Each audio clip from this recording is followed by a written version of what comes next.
So today I will share from Acts chapter 13. आज जो है प्रेरितों के कार्य इसका 13वां अध्याय देखते हैं।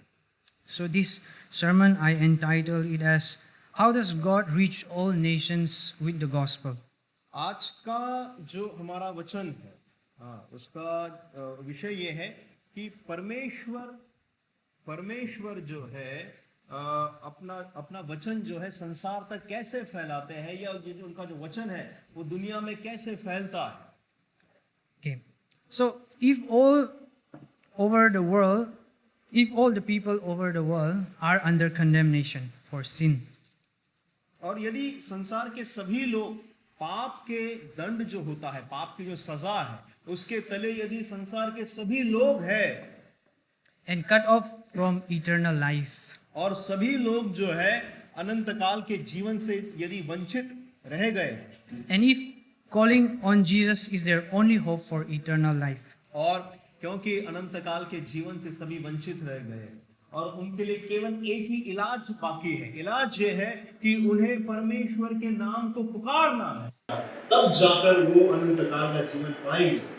then the greatest commandment of God to love God and love neighbor demands missions. फिर जो परमेश्वर की महान जो एक आज्ञा है कि परमेश्वर से तहे दिल से प्रेम करो और अपने पड़ोसी से भी प्रेम करो, फिर इस आज्ञा को जो है पूर्ण समर्पण के साथ हमें इसका पालन करना। So what do we mean by missions? तो ये जो लक्ष्य होता है या फिर जो कार्य होता है परमेश्वर की सेवकाई का, इसका मतलब क्या होता है?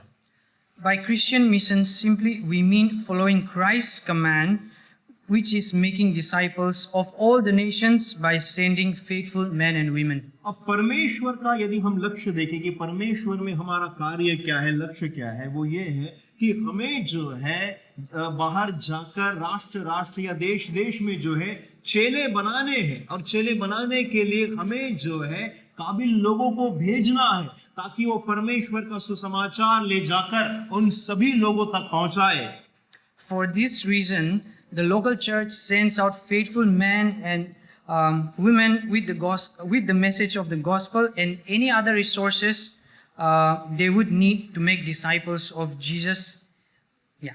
अब ये जो लक्ष्य है कलीसिया का कि उन्हें जो है बाहर जाकर संसार के लोगों के बीच में परमेश्वर का वचन देना है और प्रांत में लोगों को परमेश्वर के चेले बनाने के हैं। ये लक्ष्य पूर्ण करने के लिए कलीसिया क्या करती है कि अपने ही कलीसिया में से कुछ विश्वास योग्य, अच्छे जो विश्वास में मजबूत है, ऐसे लोगों को बाहर भेजती है ताकि वो सुसमाचार ले जाकर उन लोगों को सुनाए और परमेश्वर का चेले बनाने का जो कार्य है वो पूर्ण हो सके।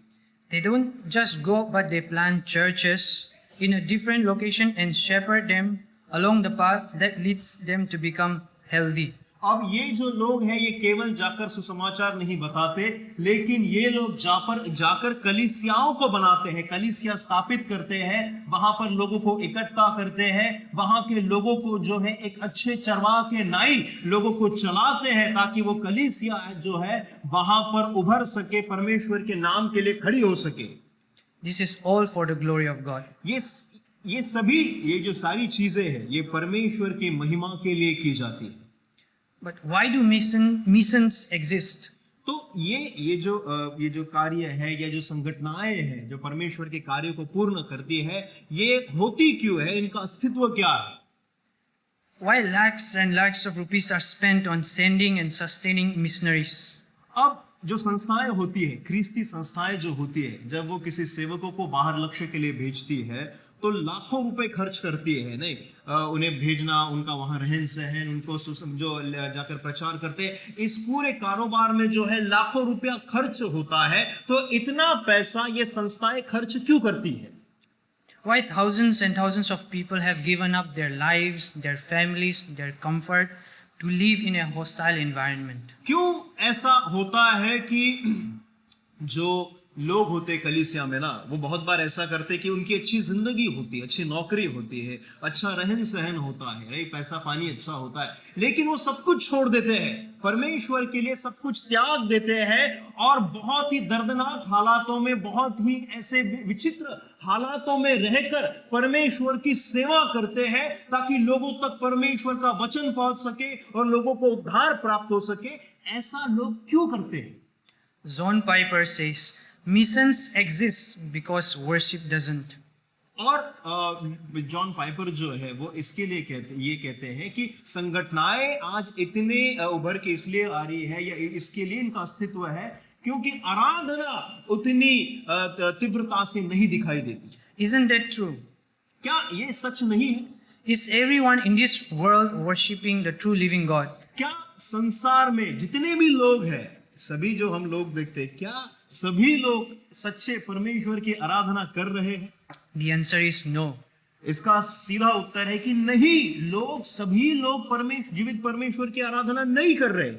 We out of all the people know very well that the answer is no because the Hindu festival Dasera just ended a few days back. अब इसका जवाब जो है, हम भारतीय लोगों को तो जाहिर अच्छे से पता है कि हमारे आसपास और पूरे भारत में लोग जो सभी लोग मिलकर उस सच्चे परमेश्वर की आराधना नहीं करते। अभी हाल ही में जो दशहरा का त्योहार गया, उसमें हमने देखा किस प्रकार से लोग अपने ही प्रथाओं में, अपने ही धर्म में मग्न होते। Were they worshipping Jesus? क्या वो लोग यीशु मसीह की आराधना करते हैं? No, they were not. वो लोग यीशु मसीह की आराधना नहीं कर रहे थे। So missions exist because worship doesn't exist. हाँ, ये बहुत अच्छा मुद्दा है। ये संगठनाएं, ये लोगों को बाहर, मिशनरीज को बाहर भेजना, ये सुसमाचार प्रचार करना, ये चेले बनाना, ये काम इसलिए होता है क्योंकि स्वाभाविक रीति से लोग जो है बाहर के वो सच्चे परमेश्वर को जानते नहीं है, उस परमेश्वर की आराधना नहीं कर पाते हैं। The goal of missions then is the worship of God.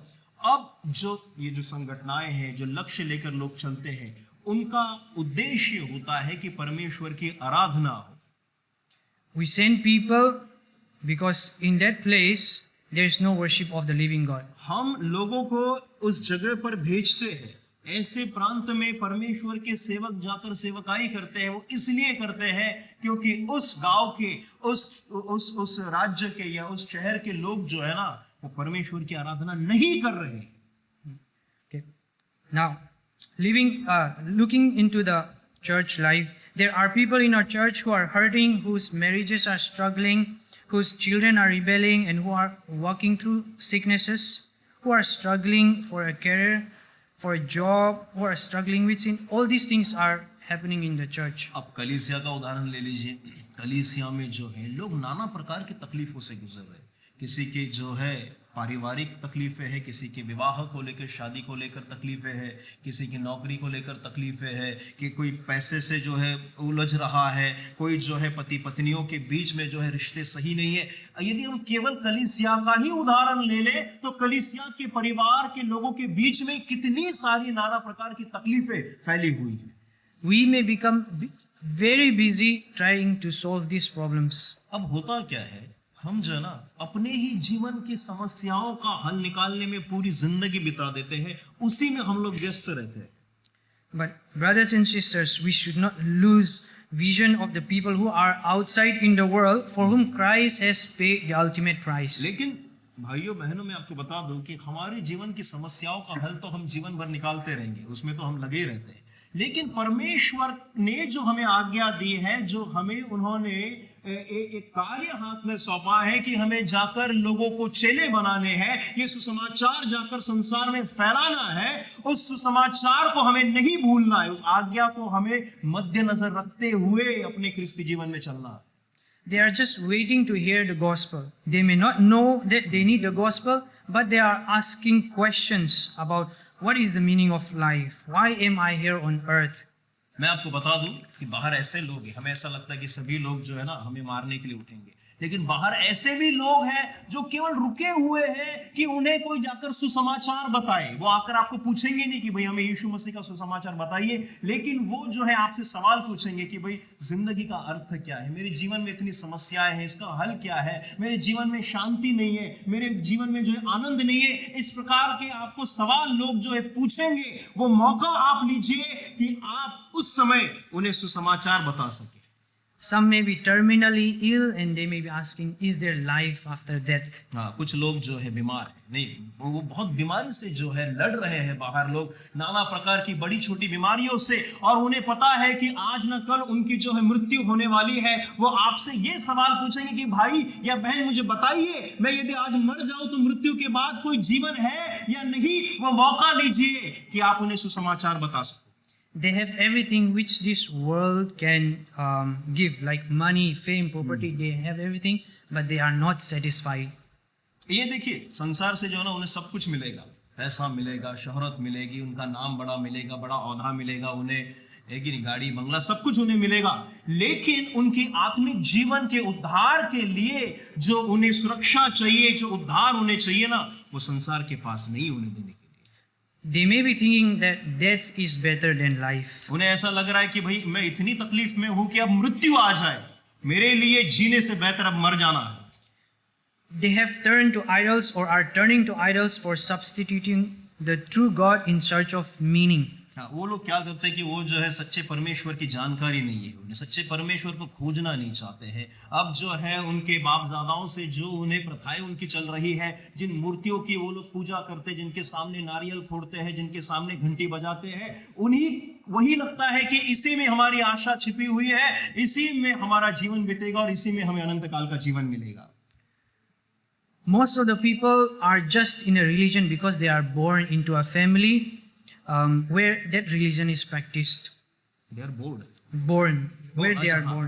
बहुत सारे लोग जो है धर्म में इसीलिए गड़े रहते हैं, उस धर्म में, क्योंकि उसी में उनका जन्म होता है ना, उसी घर में उनका जन्म होता है। वो उस कोई एक धर्म के होते हैं, और क्योंकि उनका जन्म उसी परिवार में हुआ है, तो परिवार के जो देवी देवताएं हैं उनकी वो पूजा करते हैं। They don't know whether that religion is right or wrong, but they are just following it because others, especially in the families, are. अब उन्हें जो है पता भी नहीं ये धर्म सही है या गलत है, कुछ अता पता नहीं, कभी जानने का प्रयास करते नहीं है। केवल पिताजी ने बोल दिया भाई तू ये है, अपन इसकी पूजा करते, ये फोटो लगाए है, ये मूर्ति है, जिंदगी भर अपने को इसकी पूजा करनी, कुछ भी उनको ज्ञान नहीं उस चीज का। वो चुपचाप जो है, जो अपने माँ बाप ने कहा है, जो अपने बापजादाओं ने कहा है, उसका पालन करते हैं।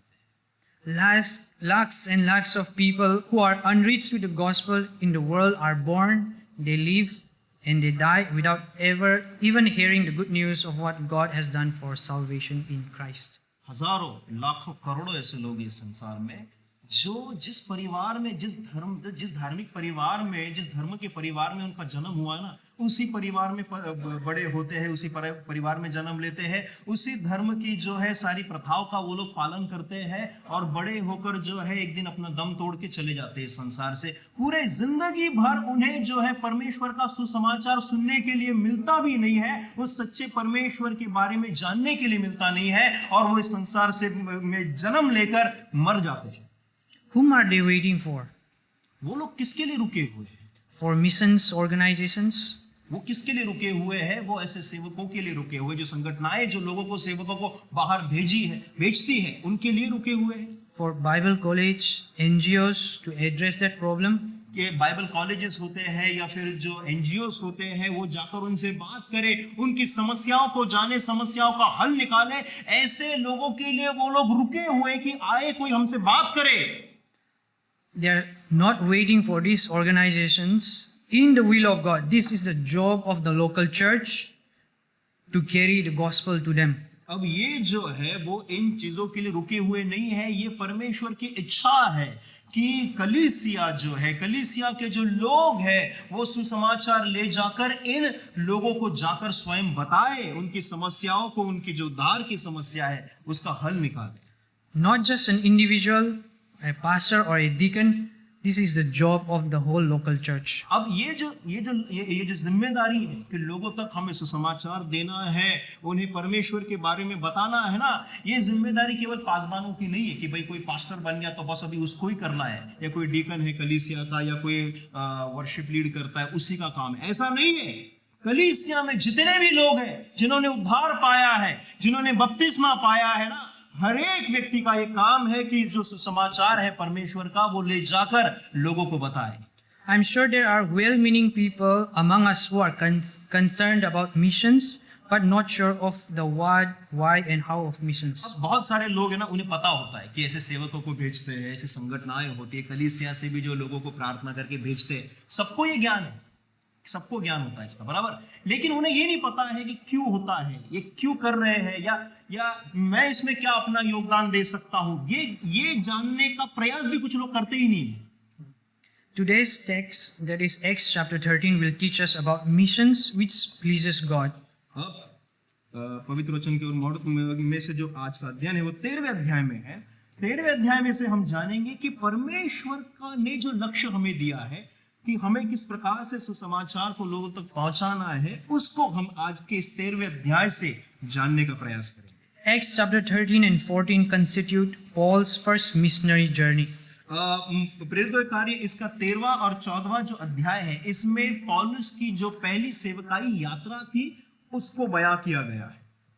We will observe patterns which will inform us how we, the church, ought to do missions. अब ये जब हम इसे पढ़ते हैं तो हमें ये पता चलता है कि किस प्रकार से हमें तरीके जो होते हैं सेवकाई करने के, या किस प्रकार से सुसमाचार को बाहर ले जाना है, उसके क्या तरीके होते हैं वो हमें पता चलेंगे इन 2 अध्यायों से। Before we look into the text, we will best understand this chapter if we have a better grasp of the whole storyline of the Bible. अब ये अध्याय जो है हमें तब अच्छे से पता चलेंगे जब हम बाइबल की जो कहानी है, इसकी जो पार्श्वभूमि है ना, उसको थोड़ा जानेंगे, और ये वो पार्श्वभूमि यहाँ तक हमें कैसे ले आई है उसको हम जानने का प्रयास करेंगे। Because this chapter is a major work of God towards the Gentiles. क्योंकि ये जो अध्याय है, बराबर, ये परमेश्वर का एक महान कार्य है जिसमें हमें परमेश्वर का महान कार्य दिखता है, जिस कार्य में सुसमाचार जो है अब यहूदियों से हटकर अन्य जाति के लोगों तक भी पहुंचाया गया है। अन्य जाति के लोगों के बीच में भी परमेश्वर की सेवा किस प्रकार से हुई है वो यहाँ पता चलेगा। The Bible is one story from Genesis to Revelation, the story of God's glory. जो बाइबल की कहानी है, ये उत्पत्ति का जो किताब है, पहली किताब से लेकर जो 67वीं किताब है प्रकाशित वाक्य, ये पूरी एक कहानी है, ठीक है, एक पूरी कहानी है जो, और ये कहानी का शीर्षक है परमेश्वर की महिमा।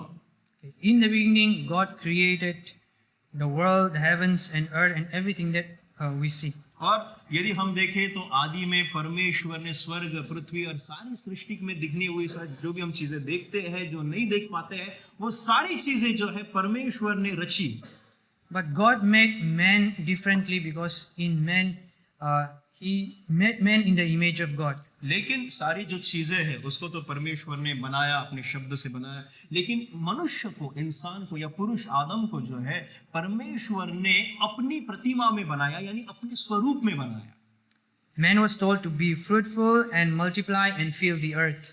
मनुष्य को ये आज्ञा दी, यानी कि पुरुष और स्त्री को ये आज्ञा दी कि तुम जो है फलो और फूलो और पूरी पृथ्वी को जो है भर दो। But man decided that God couldn't be trusted, that he was holding something back good from man.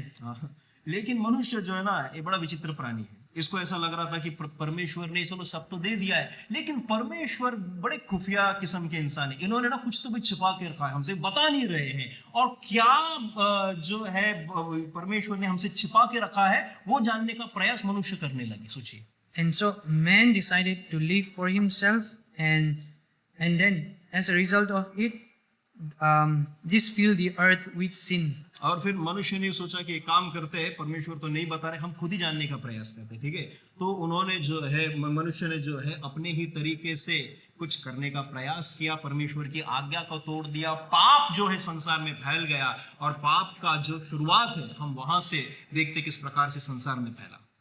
God could have killed them instantly, but God showed grace by promising that there would come someone from the seed of the woman who would crush the head of the serpent. अब देखिए, मनुष्य ने पाप किया, परमेश्वर की आज्ञा को तोड़ा, मनुष्य ने पाप किया, आदम और हवा ने। परमेश्वर यदि चाहते ना तो वहीं पर उनको खत्म कर देते, उनको मार गिराते और कहानी वहीं पर खत्म हो जाती, लेकिन परमेश्वर ने ऐसा नहीं किया। उन्होंने पाप किया, परमेश्वर ने कहा कि इनके लिए एक उद्धार का मार्ग मैं तैयार करूंगा। जो स्त्री का बीज है, स्त्री का बीज है, वो उसको मैं उत्पन्न वो जो है स्त्री का बीज जो है वो उस सर्प के सर को कुचलेगा करके भविष्यवाणी जो है उत्पत्ति की किताब में परमेश्वर ने दे दी थी। We see that the generations of men sinned so much in the eyes of God that God had to decided to flood the entire earth and then started over with a man named Noah and his family. अब फिर ऐसा हुआ कि उसके बाद हम देखते हैं कि पाप का असर देखते हैं। पाप जो है इतना बढ़ता गया सारी सृष्टि में, पर सभी लोगों के बीच में पृथ्वी के तले पाप बहुत बढ़ता गया। और परमेश्वर ने जब देखा उस पाप को बढ़ते हुए, तो परमेश्वर ने जो है उसका न्याय करना चाहा। उन्होंने जो एक महाभयानक बाढ़ भेजी, पूरे संसार में बाढ़ भेजी, और उसमें से जितने भी लोग उस समय उपस्थित थे सबका जीव जंतुओं का नाश किया। लेकिन ऐसे समय में भी परमेश्वर ने एक व्यक्ति और उसका जो घराना है उसको बचाए रखा, और वो था नूह। And when Noah stepped off the ark, God told him the same words he had told Adam, be fruitful and multiply and fill the earth. जब नूह जो है उस नाव से जब बाहर निकला, जब बाढ़ खत्म हो गई, पानी जब जो है जमीन के लेवल पे आ गया, तो जब नूह और उसका परिवार जो है नाव में से बाहर निकला, तो नूह को भी परमेश्वर ने यही आज्ञा दी थी कि फलो फूलो और सारी सृष्टि को जो है भर दो। But again we see the Tower of Babel where men displayed their pride by building something which could reach heavens. उसके बाद फिर से हम देखते हैं मनुष्य जो है बड़ा चतुर प्राणी है। उसके बाद इतने में रुका नहीं वो, उन्होंने जो है बाबेल का जो टावर होता है ना, बाबेल का टावर वो बनाया। उन्हें ऐसा लगा कि हम ये परमेश्वर कौन है इसको खोजने का प्रयास करते, तो टावर बनाते गए ताकि उन्हें ऐसा लगा कि ये जो इमारत है हमें परमेश्वर तक पहुंचाएगी। But God confused their languages and scattered them, and it resulted in the formation of many tribes and nations as the different people groups spread to the north, to the south, to the east and to the west. और ये जब इमारत बड़ी सी बना रहे थे, ये जो पूरा शिखर है, टावर बना रहे थे, तो परमेश्वर ने जो है उनके बीच में गड़बड़ी फैला दी। वो लोग जो पूरे से कोऑर्डिनेशन के साथ बना रहे थे, परमेश्वर ने गड़बड़ी फैला दी। उनकी भाषाएं बदल गई, ठीक है, और सभी लोग जब बिखर गए, क्योंकि उनकी भाषाएं बदल गई, उनका रहन सहन बदल गया, सब कोई उत्तर में जाकर रहने लगा, कोई दक्षिण में, पूरा पश्चिम में जाकर लोग बस गए उस समय। Out of those nations, God chose a man named Abraham and made a covenant with him that he would bless him and all his descendants, turning them into a great nation that would bless all the other nations. और फिर ऐसा हुआ कि ये जब लोग सब यहाँ वहाँ बस गए, ऐसे लोगों के बीच में से परमेश्वर ने अब्राहम नामक एक व्यक्ति को चुना, ठीक है, और उससे परमेश्वर ने एक वाचा बांधी कि तेरी जो पीढ़ी है मैं उसको अनगिनत बनाऊंगा, और तेरी जो पीढ़ी है या तेरे जो बाल बच्चे हैं पूरे संसार को भर देंगे। God also gave Israel a promised land so that Israel would be a light to all nations, showing them the path to God even in the darkness of the world. परमेश्वर ने फिर क्या किया कि जो इज़राइल है, Israel के लोगों को भी वायदे रूपी एक जमीन दी, एक राष्ट्र दिया, और ये कहा कि इज़राइल एक ऐसा राष्ट्र होगा जो परमेश्वर के मार्ग को और परमेश्वर की जो ज्योति है संसार के सभी लोगों को दिखाएगा। But the Israel failed again. लेकिन इज़राइल तो इज़राइल वो जो है नाकामयाब हो गया। परमेश्वर ने जो कार्य उसको दिया था उसमें बुरी तरह से नाकामयाब हो। In the book of Genesis itself, there was a promise that from the patriarchs eventually will come a king, a redeeming king from the tribe of Judah. और फिर इस प्रकार से कहा गया था कि ये जो इज़राइल है, इज़राइल की जो जाति है, उसमें से एक राजा निकलेगा, और वो राजा जो है वो यहूदियों के प्रांतों पर राज्य करेगा और लोगों को जो है वो रिहाई दिलाएगा। Then God raised up prophets, kings, and sometimes disciplined them, that is Israelites, by sending them into captivity by other nations. हाँ, फिर परमेश्वर ने जो है राजाओं को उठाया, ये राजाओं को निर्माण किया, परमेश्वर ने भविष्यवक्ताओं को जो है निर्माण किया, और बहुत बार ऐसा भी हुआ कि परमेश्वर ने जो इजराइल का राष्ट्र है उसको बंदी बनाकर किसी और देश में गुलाम करके भेज दिया, ताकि वो राष्ट्र जो है परमेश्वर को पहचान सके, अपने मार्ग से पश्चाताप करके प्रभु के पास लौट आए। This covers all the Old Testament story. ये जो है इसमें सारी संक्षिप्त में ही हमने आपको बताया, लेकिन पुरानी नियम की कहानी जो है इसमें पूरी जो है कवर हो गई है।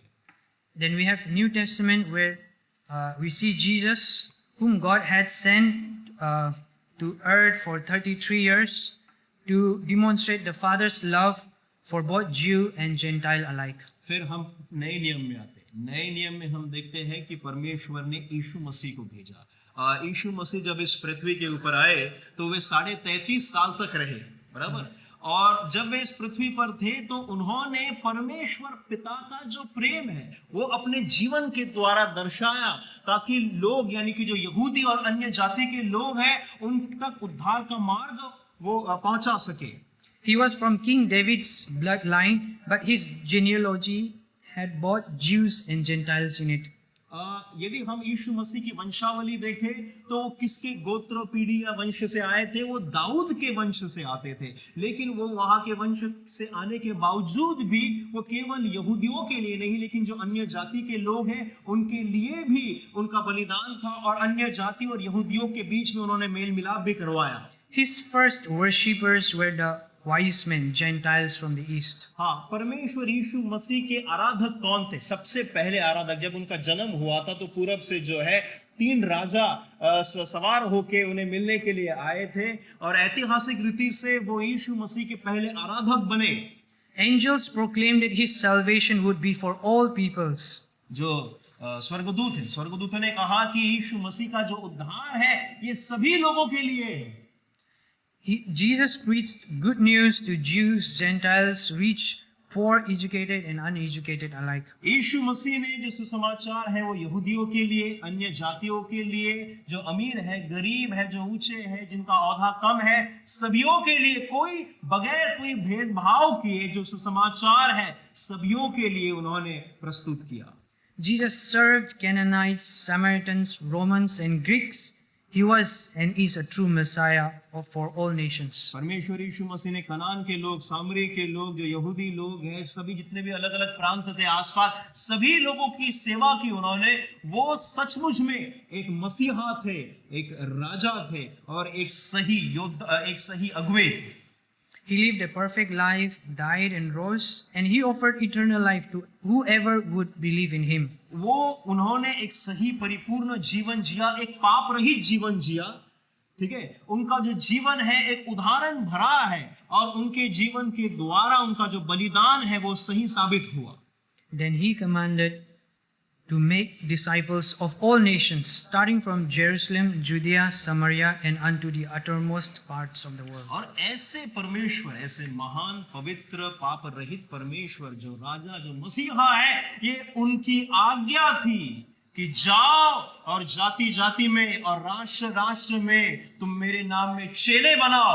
इसकी शुरुआत जो है वो यरूशलेम और आसपास के प्रांत से करो, फिर उसके बाद जो है ये संसार के बाकी जगहों तक ये वाक्य फैलनी चाहिए। We saw the beginnings of this when the Holy Spirit filled the disciples at Pentecost and told the wonders of God in all the different languages of the world. फिर हम देखते हैं प्रेरितों के कार्य, इसके पहले दूसरे अध्याय में हम देखते हैं किस प्रकार से पवित्र आत्मा जो है, जब वो लोग उस भवन में इकट्ठा हुए थे, पवित्र आत्मा जो है वहां पर उनके बीच में छा गई, और वो लोग जो है अलग अलग भाषाओं में बोलने लगे, ऐसी भाषाएं जो कि लोगों को समझ आ रही थी।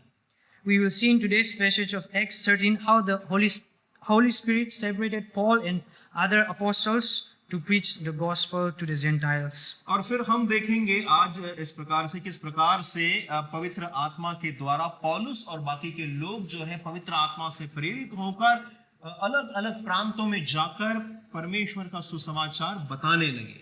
Then in the end of the Bible, the future, in the book of Revelation, we see the Lamb of God who is Jesus Christ, being worshipped by people from all nations. और फिर हम जैसे Bible की आखिरी किताब है प्रकाशित वाक्य, उसमें देखते हैं कि यीशु मसीह जो परमेश्वर का मेमना है, जो कि एक राजा है, जब वो अपने सिंहासन पर विराजमान होंगे तो सारे संसार के लोग, अलग अलग प्रांत के, अलग अलग पार्श्वभूमि के लोग जो है, उनके इतर भीतर दंडवत करके उनकी आराधना करते रहेंगे।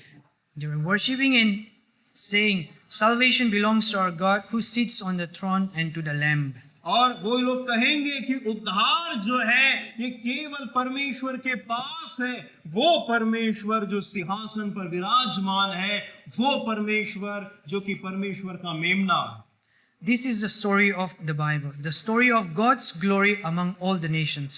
ये बाइबल की कहानी हमने जो आपको बताई उत्पत्ति से लेकर प्रकाशित वाक्य तक, संक्षिप्त में ये बाइबल की कहानी है, और ये कहानी है परमेश्वर के महिमा की। But it can't come to fruition until all nations have heard. और ये जो कहानी है ये तब तक इसका उद्देश्य पूर्ण नहीं होता जब तक कि सारी दुनिया में सारे प्रांतों के लोगों ने, सारे राज्य के लोगों ने परमेश्वर का सुसमाचार सुन लिया हो। So now that is where you and I come in. अब ये जो बाहर के लोग हैं, प्रांत के लोग हैं, अलग अलग दुनिया, इन तक सुसमाचार फैलाने की जब बात आती है ना, तब फिर आपका और मेरा योगदान आता है। We have seen the past. We have seen the past in when Jesus was alive and when the church began, and we have also seen the future. हमने जो है भूतकाल में देखा, इतिहास में देखा किस प्रकार से संसार की शुरुआत हुई थी। हमने वो भी इतिहास देखा जहां पर यीशु मसीह संसार में आए और उन्होंने अपनी सेवकाई जो है लोगों के बीच में की, और हमने जो है भविष्यकाल को भी देखा जब यीशु मसीह का आना होने वाला है। Like the early Christians, Community Bible Church is to make disciples of all nations. जिस प्रकार से पौराणिक कलीसिया ने परमेश्वर यीशु मसीह के नाम में चेले बनाए थे, उसी प्रकार से जो हमारी कलीसिया है, कम्युनिटी बाइबल फेलोशिप कलीसिया की भी ये जिम्मेदारी बनती है कि हम सुसमाचार बाहर लेकर जाएं और परमेश्वर यीशु मसीह के नाम में चेले बनाए। So my title was, "How does God reach all the nations with the gospel?" मेरा विषय आज का ये था कि किस प्रकार से परमेश्वर जो है पूरे सभी देशों तक अपना सुसमाचार ले जाते हैं। God reaches all the nations with the gospel through the local church, and for us through the Community Bible Church. और परमेश्वर अपने इस कार्य को कैसे पूर्ण करते हैं, सुसमाचार सभी देशों तक कैसे पहुंचाते हैं। परमेश्वर ये कार्य स्थानिक कलीसिया, ये जो कलीसिया ना, इसको स्थानिक कलीसिया कहते हैं, ठीक है। तो आज इस संदर्भ में हमारी कलीसिया बनती है, यानी कि कम्युनिटी बाइबल फेलोशिप, इस कलीसिया के द्वारा परमेश्वर अपने इस लक्ष्य को पूर्ण करना चाहते हैं। So this is the main idea. You may forget others, but don't forget this. The local church must obey the word of God and send out faithful men and women with enough resources to make disciples of all nations who will constitute a healthy church regardless of opposition. ये मुख्य विचार, ठीक है, इसको आप खास करके याद रखिए। बाकी नहीं भी याद रहा है तो भी कोई बात नहीं, लेकिन इसको याद रखिए कि परमेश्वर का ये लक्ष्य है कि ये उनका जो सुसमाचार है सभी लोगों तक पहुंचाया जाए, हर प्रांत में, हर राष्ट्र देश में। और ये कैसे होता है? ये कलीसिया के द्वारा होता है, स्थानिक कलीसिया के द्वारा। इसके लिए ये जो कलीसिया है CBF, इसकी जिम्मेदारी ये बनती है कि इस कलीसिया से ऐसे लोग तैयार करे जो कि सक्षम हो और जो परमेश्वर का सुसमाचार ले जाकर उनके कार्यों को पूर्ण कर सके। So Acts chapter 13, there are 52 verses. In verses 1 to 3, Paul and Barnabas, they are in the church at Antioch. Church at Antioch is here. और ये जो 13वां अध्याय है इसमें 52 आयत है, और पहली जो 3 आयत है 13वां अध्याय की पहली आयत में देखिए, उसमें पौलुस और बरनबास जो है ये अंतकिया नाम, एक नामक की जगह, जैसे हमारे भाई बता रहे थे अंतकिया, तो वहां पर उस जगह पर एक कलीसिया है, उस कलीसिया में वो सेवकाई कर रहे थे। Then in verses 4 to 12, they are in the island of Cyprus. और फिर 4 से लेकर 12 तक वो लोग साइप्रस नामक एक जगह पर है। And then 13 to 50 in Pisidian Antioch. और फिर आगे जो है पिसिडियन एंटियोक नामक एक जगह है, हाँ वो देखिए उधर है पिसिडियन एंटियोक, वहां पर वो लोग सेवकाई कर रहे थे। Right, so this is the map. This is the Paul's first missionary journey, and the blue line is his forward, and then the red line is when he's coming back. अच्छा Okay. और ये जो है हम आपको क्यों दिखा रहे हैं ये, क्योंकि ये बताने का प्रयास है कि हाँ वाकई में ये जगह थी, वाकई में ये जगह है, ये कोई मनगढ़ंत कहानियां नहीं है, ठीक है। और वो जो आपको नीली लाइन दिख रही है, ऐसे नीली लाइन, वो वहां से वो गया था, बराबर। वो उसका सफर का जो ऐसा मार्ग रहता है ना, जैसे गूगल मैप पे हम लोग देखते हैं वैसा है, वहां से वो गया। और जो लाल लाइन है वो उसकी रिटर्न जर्नी है, वहां से बराबर वो वापस उसी जगह पर पहुंचा, ऐसा है। Okay, and then it is very interesting to see that he starts from the church at Antioch and he comes back to the church at Antioch. And so that is a great passage for local church membership, even for the great Apostle Paul. और ये जो है ये बड़ी बड़ी अच्छी बात है कि जिस कलीसिया से, जिस जगह से उसने शुरुआत की थी, पूरा घूम फिर के जो है वापस उसी जगह पर वो पहुंचा, कहीं और नहीं गया वो। और ये हमारी कलीसिया के लिए भी बड़ी अच्छी बात है, प्रेरणादायक बात ये है कि जब हम कलीसिया से कोई बाहर जाता है सेवकाई के लिए, तो वो कुछ समय के लिए उस व्यक्ति को भेजा जाता है, वापस उन्हें जो है उसी स्थानीय कलीसिया में आकर जुड़ जाना है। This happens again and again with Paul as he goes for missionary. The church sends him out, and then he comes again with report to the same church. और ये पौलुस के साथ बार बार हुआ, जिस स्थान से, जिस कलीसिया ने उसको सेवा करने के लिए भेजा था ना, तो वो जब जाता है पूरी अपनी सेवकाई का सफर करके आने के बाद वापस उसी जगह पर वो लौटता है, कहीं और नहीं चला जाता कि अब काम हो गया मेरा, मैं घर जा रहा हूँ, ऐसा नहीं है, वहीं पर जाता है। यानी कि उसकी जर्नी में उसकी पूरा जो रिपोर्ट होता है ना, वो देने के लिए वापस उसी स्थानीय कलीसिया में वो पहुंचता है। In Acts chapter 12, like Pastor Dan preached last time, the focus was on Jerusalem. Jerusalem is down here, but then in Acts chapter 13, the focus shifts to Antioch. जैसे पिछले रविवार को हमारे पास्टर डैनी जो है उन्होंने प्रचार किया था, इसके पहले के अध्याय में उनका जो लक्ष्य था वो था यरूशलेम प्रांत, जो नीचे आपको दिख रहा है ना यरूशलेम, वहां पर है। आज जो है हमारा जो लक्ष्य है उसके ऊपर जो जगह है अंतिकिया या एंटियोक जिसे कहते हैं, उसके ऊपर हमारा लक्ष्य है। So in Jerusalem, Peter and the other apostles are there in Jerusalem. यरूशलेम में कौन है? पतरस और बाकी के जो प्रेरित हैं वो वहां पर यरूशलेम में रुके हुए हैं। Okay, so now coming to the church at Antioch, verse 1 to 3, we see the church of Antioch being led by the Holy Spirit to send Barnabas and Paul for missions, especially to the Gentiles. और फिर हम देखते हैं कि 13वें अध्याय की पहली 3 आयतों में कि ये जो अंतिकिया की कलीसिया है, इन्होंने पौलुस और बारनबास को जो है एक सेवक के नाई सेवा करने के लिए बाहर भेजा। So let us first see how the Holy Spirit is involved in missions.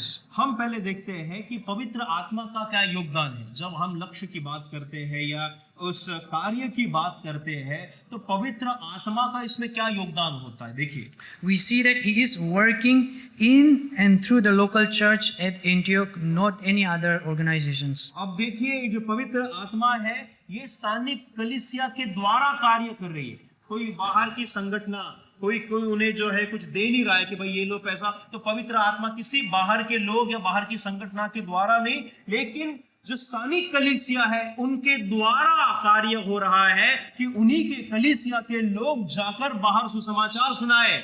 As the local church of Antioch was worshiping the Lord, fasting and praying, the Holy Spirit pointed out Paul and Barnabas for a work. फिर जैसे स्थानीय कलीसिया दिन रात प्रार्थना में लगी हुई थी, परमेश्वर के कार्य को पूर्ण करने की चाह में लगी हुई थी, परमेश्वर ने जो है बरनबास और पौलुस को जो है तैयार किया कि वो जाकर उस कार्य को, सुसमाचार बताने के कार्य को पूरा करें। Verse 2 says that the Holy Spirit spoke, said. The Holy Spirit said. Yes, verse 2. वो दूसरी आयत में लिखा है, तो पवित्र आत्मा ने कहा, पवित्र आत्मा ने जो है उन्हें कहा, बताया करके लिखा है। So it probably must be through one of the prophets. हो सकता है कि उनमें से जो कोई भविष्यवक्ता था, उस भविष्यवक्ता के द्वारा पवित्र आत्मा ने जो है बात की।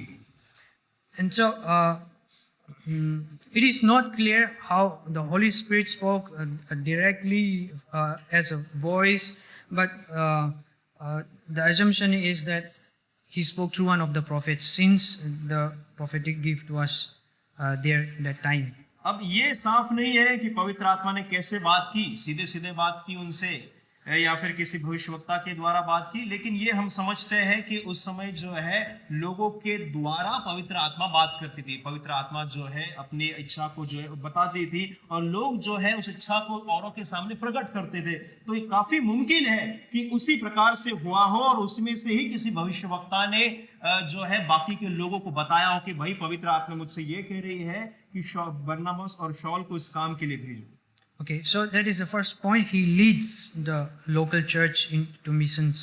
तो ये पहला मुद्दा है। पहला मुद्दा ये है कि स्थानीय कलीसिया को अपना कार्य पूर्ण करने के लिए परमेश्वर की पवित्र आत्मा प्रेरित करती है, वो उनकी अगुवाई करती है। In verse 9, we see that during the missions, Paul cursed a Jewish sorcerer called Elymas because he opposed the proclaiming of the gospel to an eager Gentile by the name Sergius. Verse 9, yes. 13:9 Yes, 13:9. ये 9वीं आयत में देखिए, 13वें अध्याय की 9वीं आयत तक, शाऊलुस ने, जिसका नाम पौलुस भी है, पवित्र आत्मा से परिपूर्ण होकर उसी को टकटकी लगाकर देखा और कहा, हे सारे कपट और सब चतुराई से भरे हुए शैतान की संतान। यानी कि यहाँ पर जो जादू टोना करने वाला व्यक्ति था उसको पौलुस ने जो है फटकारा, क्योंकि पवित्र आत्मा के खिलाफ जो है वो बातें कर रहा था। So they were he was opposing the proclaiming of the gospel. हाँ, वो जो व्यक्ति है वो सुसमाचार जो बताया जा रहा था उसका वो विरोध कर रहा था। ये व्यक्ति, इसके लिए पौलुस ने जो है इसके विरोध में कुछ कहा। And Paul, filled with the Holy Spirit, communicated a direct and specific word of judgment from God to that person. फिर ये जो एलिमास है, जादू टोना करने वाला व्यक्ति, इसके ऊपर पौलुस ने जो है सीधी भविष्यवाणी की, यानी कि पवित्र आत्मा से प्रेरित होकर उसके खिलाफ जो है पौलुस ने सीधी सीधी भविष्यवाणी कर डाली। Third, the Holy Spirit works in the hearts of the hearers. और Hearers. परमेश्वर की पवित्र आत्मा जो है वो जो नफरत करने वाले लोग हैं, Hearers. Those who are hearing. अच्छा, जो सुनने वाले लोग हैं, जो वचन को सुनते हैं, उनके द्वारा भी परमेश्वर की पवित्र आत्मा कार्य करती है। In verses 12 and 48, we see people converting and becoming believers, especially the Gentiles. और फिर हम यहाँ पर 38वें अध्याय में देखते हैं कि किस प्रकार से लोग जो वचन को सुनते हैं तो वो परमेश्वर को ग्रहण किया है उन्होंने सुनने के द्वारा। ये परमेश्वर की पवित्र आत्मा का कार्य है। Yeah, though it is not mentioned, it was surely the work of the Holy Spirit to shed light in their hearts and minds to welcome the gospel of Jesus Christ as true. और यहाँ पर ऐसा साफ साफ लिखा नहीं है, लेकिन हम ये पूर्ण तरह से विश्वास करते कि हाँ, ये परमेश्वर की पवित्र आत्मा का ही कार्य है कि उनके मन में जो है ये प्रकाश डाला गया, ये सुसमाचार की जो ज्योति है वो चमकी, वो उनको एहसास हुआ कि वो पापी है, उन्होंने पश्चाताप किया और परमेश्वर में वो लोग के परिवार में जुड़े गए। The result of it was rejoicing and praising of God for those who believed. और फिर इसका नतीजा ये निकला, जिन लोगों ने विश्वास किया वो लोग आनंद मनाने लगे, उनके जीवन में एक अनोखी खुशी का एहसास उन्हें हुआ। For the people who did not believe, they were judged unworthy of eternal life. जिन लोगों ने विश्वास नहीं किया उन लोगों के ऊपर अनंत काल की सजा का दंड भी लग गया। Here we see that spirit-led ministry in the will of God always bears fruit.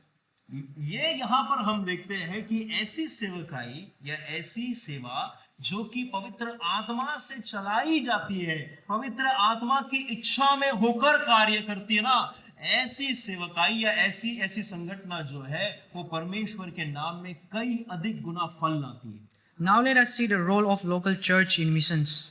अब जो ये कार्य है, इस कार्य में, इस लक्ष्य में स्थानिक कलीसिया का क्या योगदान है उसको हम देखेंगे।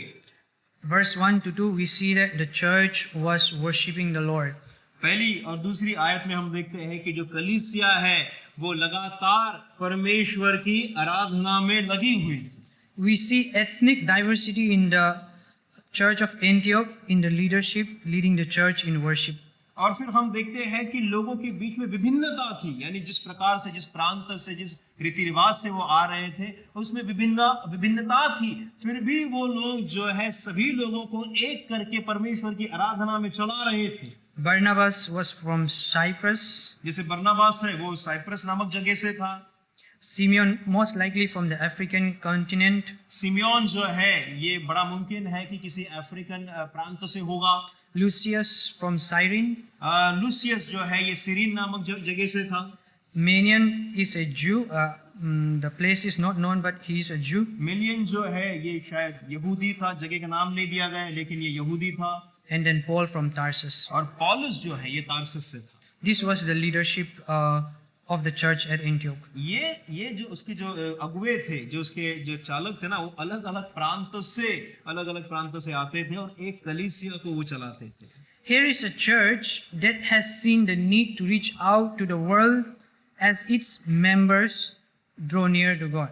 और ये एक ऐसी कलीसिया थी, ये जो अंतिकिया की कलीसिया, बड़ा अच्छा है सीखने के लिए इससे, क्योंकि इस कलीसिया के ऊपर एक बोझ था कि हमें सुसमाचार ले जाकर बाहर के लोगों तक पहुंचाना है, फैलाना है। हमारे कलीसिया के जो सदस्य हैं उनके द्वारा हमें ये कार्य करना है। They know God's desire for worship from all the nations, so their heart responded to God's calling. और वो जानते थे कि परमेश्वर की इच्छा है कि हर देश, हर प्रांत के लोग जो है उनकी आराधना करे। इस लक्ष्य को वो परमेश्वर की इच्छा को जानते थे और इसी के लिए उन्होंने परमेश्वर की इच्छा को अपना लक्ष्य बना लिया। And here we can see worship and mission appear side by side as key tasks of the church. और इसके लिए हम देखते हैं कि आराधना और ये सेवकाई करने का जो लक्ष्य है ना, ये साथ साथ चलता गया। जब वो आराधना कर रहे थे तो उनका जो लक्ष्य है वो भी साथ साथ पूर्ण कर रहे थे और इसी को उन्होंने पकड़े हुए वो लोग चले। Second point, the local church depends on the Lord.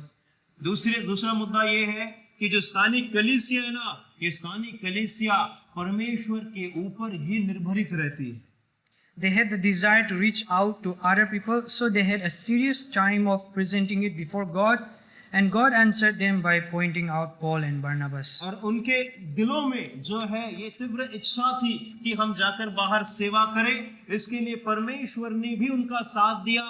परमेश्वर ने उन्हें ये बता दिया कि इस स्थानिक कलीसिया से वो कौन से दो लोग हैं जो जाकर बाहर सुसमाचार फैलाएंगे। Third, the local church obeys to the Lord. तीसरी बात, जो स्थानिक कलीसिया है वो परमेश्वर की आज्ञाओं का पालन करती है। Mission is grounded in God's command, and so the church response is in devotion and obedience. और जो लक्ष्य होता है परमेश्वर की सेवकाई का लक्ष्य, इसकी बुनियाद ही परमेश्वर के वचनों में होती है, परमेश्वर में होती है, और उसी के चलते लोग जो है आराधना और मनन में अपना समय बिताते हैं। Brothers and sisters, please observe this. God asked the church to release their key leaders for missions. भाइयों बहनों, इस बात पर गौर कीजिए कि परमेश्वर ने कलीसिया को आज्ञा दी कि आपकी कलीसिया में से जो दो मुख्य मजबूत लोग हैं या जो दो मुख्य पात्र हैं, उन्हें जो है सेवकाई के लिए तुम भेजो। So, as I was thinking it through, is Community Bible Church ready to do a thing like that where we send out leaders, main key leaders in obedience? तो मैं ये जब पढ़ रहा था, ठीक है, तो हमारे भाई जब पढ़ रहे थे तो उन्हें ऐसा लग रहा था कि जिस प्रकार से इस कलीसिया ने ऐसा किया, अपने दो मुख्य पात्रों को पौलुस और बरनबास को बाहर भेजा परमेश्वर की आज्ञा के अनुसार, तो क्या हमारी कलीसिया तैयार है कि हमारी कलीसिया में से भी कुछ लोग जो है, दो चार लोग जो है, वो परमेश्वर तैयार करे और उन लोगों को हम प्रार्थना पूर्वक परमेश्वर की सेवा करने के लिए बाहर भेजे। Some churches hoard gifted people by not sending. कुछ कलीसियाओं में ऐसा होता है कि वो कलीसियाएं देखते हैं कि हमारा ये भाई है, ये बहन है, या जो भी है, इनको परमेश्वर ने बहुत ज्यादा हुनर दिया है, ये कलीसिया के बहुत ज्यादा काम आएंगे, ये कलीसिया में बहुत महत्वपूर्ण है, इनको बचा के रखो, कलीसिया के लिए बाहर नहीं भेजो, जो दूसरे किसी छोटे मोटे हैं उनको भेज दो। Yeah, so some do not, because they have an unhealthy dependence on the individual. हाँ, फिर ये क्या होता है कि ये एक अच्छी प्रथा नहीं है। ये एक बीमार लोगों के जैसा स्वभाव है कि हमेशा 2-3 लोगों के ऊपर ही हम निर्भर रहेंगे, वो जो बोलेंगे, वो जो चलाएंगे, बस उन्हीं को पकड़े हुए रहेंगे। ये एक अच्छा स्वभाव नहीं होता कलीसिया का। And some do not because they just do not want to give opportunity or authority. और कुछ लोग जो है जो इस प्रकार के पात्रों को भेजते नहीं, लोगों को भेजते नहीं, क्योंकि वो नहीं चाहते कि इनके हाथ में अधिकार चला जाए, या ये लोग जो है मानो यदि हम आज की भाषा में बोले तो सत्ता करने लग जाए। Churches can be greedy if they do not send leaders for the ministry. और मैं आपको बता दूं, यदि कलीसिया अपनी स्थानीय कलीसिया जो है अच्छे अगुओं को यदि बाहर सेवकाई के लिए नहीं भेज रही है, इसका मतलब ये है कि कलीसिया लालची हो गई है। Okay, the fourth point, the local church affirms the ones being sent. और चौथा मुद्दा ये है, जिन लोगों को भेजा जा रहा है ना, बाकी कलीसिया मिलकर उनको प्रमाणित करती है। प्रमाणित करना यानी कि उनके प्रति ये गवाही देती है कि हाँ, वाकई में ये लोग जो है सेवकाई के लायक भी है। The church, that is all of you who are members, you are going to send, and it is your duty to know who you are sending. ये जो कलीसिया, जब कलीसिया से कुछ लोग बाहर सेवकाई के लिए जाते हैं, तो ये 1-2 लोग डिसाइड नहीं करते, पूरी कलीसिया का निर्णय होता है कि हाँ, हम ये 2, 3 या 4 भाइयों को सेवकाई के लिए भेज रहे हैं, और ये उन भाइयों का जीवन कैसा है, उनकी गवाही कैसी है, उनका परमेश्वर में उनका चाल कैसा है, ये जानना पूरी कलीसिया का काम है। Paul and Barnabas were an integral part of the community, having ministered there for at least a year. हाँ, और ये पौलुस और बरनबास जो है, ये उस समाज के बहुत ही मुख्य पात्र थे। कम से कम 1 साल से, ये जो अंतिकिया की कलीसिया है, इस कलीसिया में दोनों भी कम से कम 1 साल से सेवकाई कर रहे थे, और इनकी सेवकाई बहुत अच्छी थी परमेश्वर में, और लोग इन्हें बहुत अच्छे से जानते थे। Those sent were qualified to plant new works on the basis of their previous contribution to the church, and the church knew this. ये जो 2 लोगों को भेजा गया था, ये इनको इस आधार पर भेजा गया था, इनके अनुभव के आधार पर कि हाँ, इन दोनों को कलीसिया स्थापित करने का अनुभव है, लोगों को चलाने का अनुभव है, लोगों से बात करने का अनुभव है, वचन बांटने का अनुभव है। इस बलबूते पर और इस अनुभव के ऊपर इन दोनों को जो है बाहर सेवा करने के लिए भेजा गया था। And the credibility of the gospel is deeply tied to the moral character of those who preach it. और ये भी बहुत ही महत्वपूर्ण चीज है कि ये कौन प्रचार कर रहा है, सुसमाचार कौन बता रहा है, उस व्यक्ति का जीवन कैसा है, उसका निजी जीवन कैसा है, उस व्यक्ति की चाल परमेश्वर में कैसी है, वो परमेश्वर में कितना बना हुआ है, उसके ऊपर ये निर्भर करता है कि सुसमाचार कितना असरदार रीति से वो फैला पाएगा। This is why Paul gives higher standards for elders than he does for Christians, even for Christians, but when instructing Timothy and Titus to appoint elders in the churches they plant. और इसके लिए जो प्राधान्य है या जो महत्व है, इसमें पासबानों को दिया गया है, क्योंकि उनके अनुभव को देखते हुए, परमेश्वर में उनके स्टैंड को देखते हुए, और जो बाकी के लोग हैं उन्हें भी महत्व दिया गया है, लेकिन जो अहमियत है वो पासबानों को दी गई है। इसके लिए जो आज्ञा भी है, जैसे तिमोथियों को, कि किस प्रकार से कलीसियाओं में तुम्हें जो अगुवे है, जो चरवाह है, उन्हें नियोजित करना है। So it is the church responsibility to look into the character of the ones who are being sent. इसके लिए जिन लोगों को प्रार्थना पूर्वक बाहर भेजा जाता है सेवा के लिए, तो कलीसिया के बाकी लोगों की जिम्मेदारी बनती है कि भाई किसको भेज रहे हैं हम, इनको जिनको भेज रहे हैं इनका जीवन कैसा है, वो उनका परमेश्वर में उनकी चाल कैसी है, सेवकाई कैसी है, ये सारी चीजें देखने के बाद ही कलीसिया जो है लोगों को बाहर लक्ष्य पूर्ण करने के लिए भेजती है। The local church supports the ones being sent. Fifth point. पांचवा मुद्दा यह है कि जिन लोगों को बाहर सेवा करने के लिए भेजा जाता है, जाति जाति में जो है चेले बनाने के लिए भेजा जाता है, उन लोगों के लिए कलीसिया जो है उनकी मदद करती है। In your spare time, please read 2 Corinthians and see how churches in Macedonia gave out of their poverty and helped out the believers at Jerusalem. दूसरा करंथियों की, यदि आपके पास, जैसे आप जाओगे घर पे, आपके पास समय हो, समय निकालिए पढ़ने के लिए, ठीक है। दूसरा करंथियों की पत्री पढ़िए, इसमें आपको पता चलेगा कि किस प्रकार से जो है कलीसिया ने लोगों के जो सेवक हैं उनकी सेवकाई के लिए अपनी दीनता से, यानी कि वो खुद भी ज्यादा पैसे वाले नहीं थे, गरीब थे, अपनी गरीबता से उन्होंने जो है सेवकों की मदद की।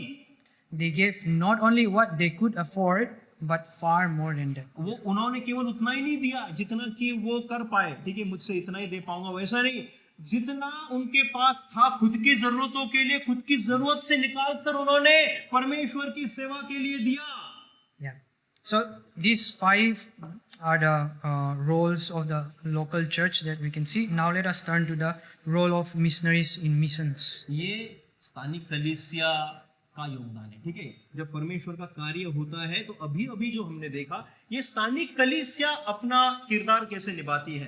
अब हम ये देखेंगे कि जो सेवक एक्चुअली में जो भेजे जाते हैं ना, उनकी क्या जिम्मेदारी है और उन्होंने अपना योगदान किस प्रकार से पूर्ण करना चाहिए।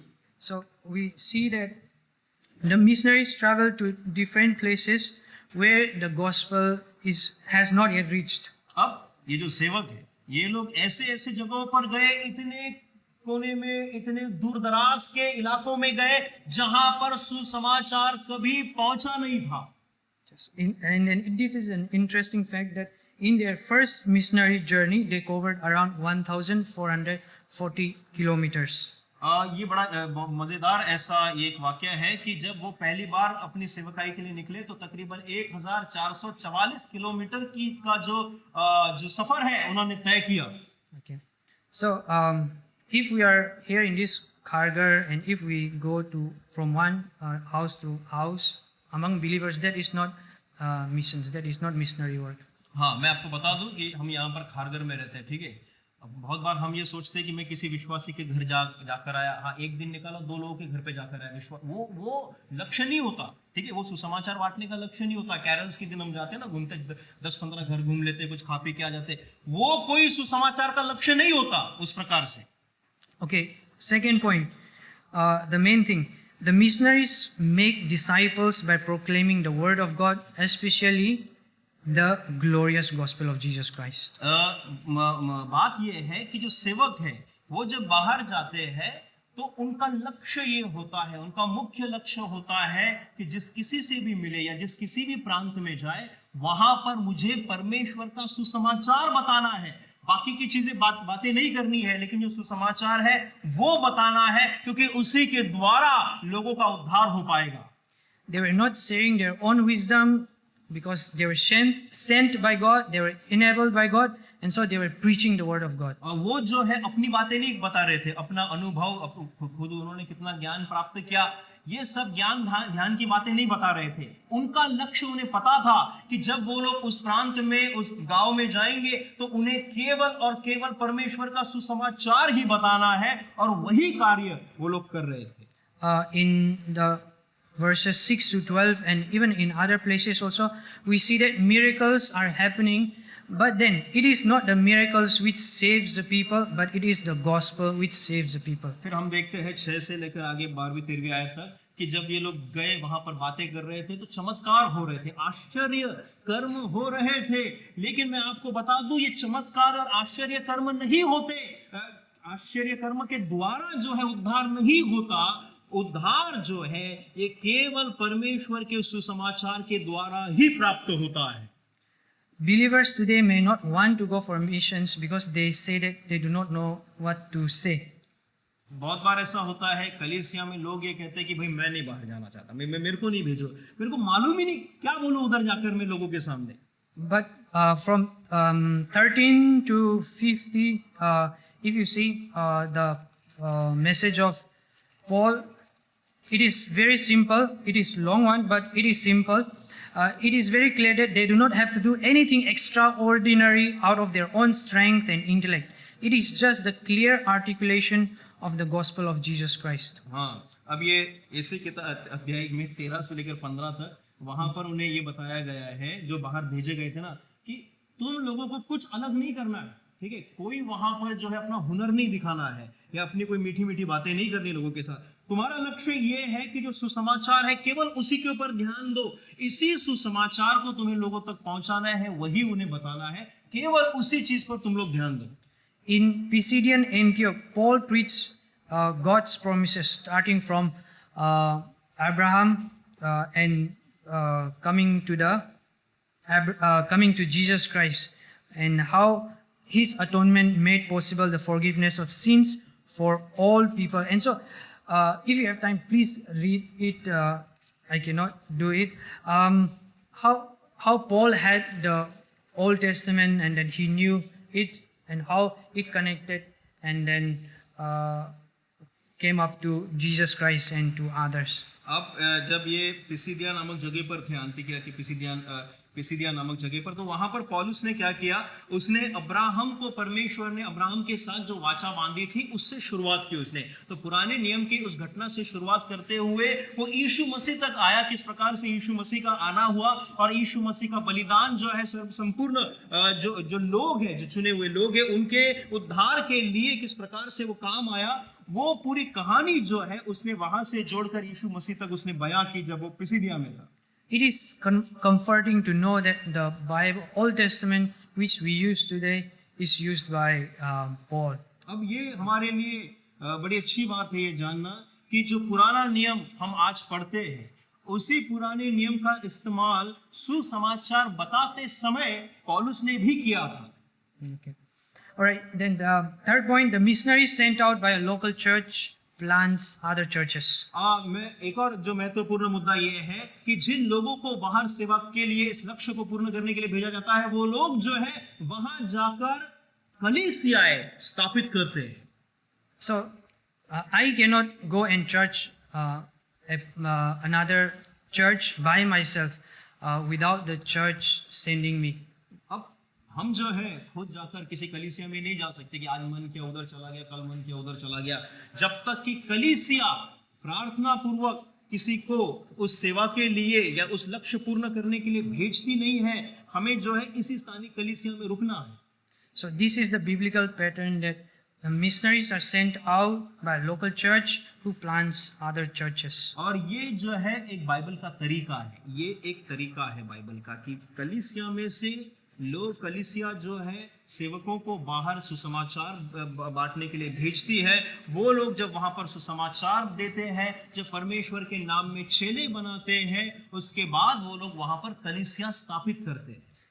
They don't just preach the gospel, but more than that, they make disciples. They spend time with them, and then they spend time and then plant other churches. This you'll see in next chapter, Acts 14. Brother Benson will take that sermon. और ये जो है ये तरीका है कि वो लोग जब सेवकाई के लिए वहां पर जाते हैं तो केवल सुसमाचार बांट के नहीं आते हैं। कुछ लोग जाते हैं सब ट्रैक फेंक के आ जाते हैं, ऐसा नहीं करते वो लोग। उनको सुसमाचार बताते हैं, वहां पे रुकते हैं, उनसे बातें करते हैं, परमेश्वर के नाम में और परमेश्वर की इच्छा के द्वारा उन लोगों को परमेश्वर में चेले बनाते हैं, फिर कलीसिया को स्थापित करते हैं ताकि वो कलीसिया के लोग आगे जाकर और चेले बनाए। और ये जो तरीका है ये बारंबार आगे चलता रहे।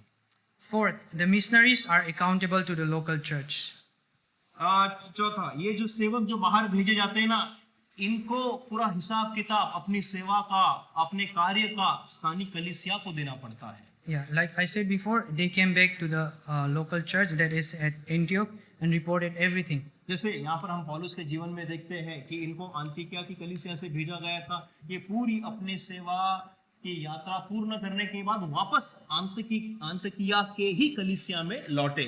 So, like any other Christians, but more than other Christians, the missionaries suffer for the sake of Jesus Christ. और ये जो ख्रिस्ती है, ख्रिस्तियों से ये जो सेवक जो होते हैं बाहर सेवकाई के लिए भेजे जाते हैं, इनका जीवन परमेश्वर के लिए होता है, यीशु मसीह के लिए समर्पित होता है।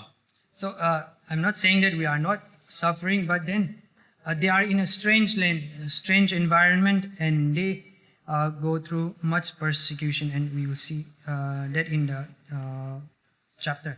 और ये जो लोग हैं, ये जो सेवक होते हैं, इन्हें बड़े दुख भी उठाने पड़ते हैं। क्योंकि ना अलग जगह पे रहते हैं ना, अलग जगह पे रहते हैं, ऐसे प्रांत में जहां पर लोग सुनेंगे नहीं सुनेंगे वचन, किस प्रकार से प्रतिक्रिया देंगे, जिंदा रखेंगे कि मार डालेंगे, उन्हें पता भी नहीं रहता।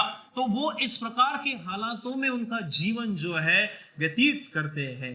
इसके और फिर वहां से जो है पूरी सारी चीजों का वाक्य जो है इनको कलीसिया को देना पड़ता है। Then we also see the role of the devil and unbelievers in missions. फिर हम ये भी देखते हैं कि ये जो सेवा कार्य होता है, इस सेवा कार्य के लक्ष्य में शैतान का क्या योगदान होता है, और फिर जो अविश्वासी होते हैं ना, उनका क्या योगदान होता है, वो भी हम देखेंगे। Though Satan is not mentioned, we can see that he is lurking to oppose the plan of God like he has been doing from the beginning. अब ये शैतान जो है उसका जिक्र तो सीधा सीधा किया नहीं है यहाँ पर, लेकिन हम जानते हैं कि जब परमेश्वर का के सेवा कार्य होता है, सेवा के लिए जब लोग बाहर निकलते हैं, तो वो जो है भटकते रहता है, आसपास ही रहता है। वो हमेशा यही सोचता है कि इन लोगों के इस लक्ष्य को मैं नाकामयाब कैसे करूं।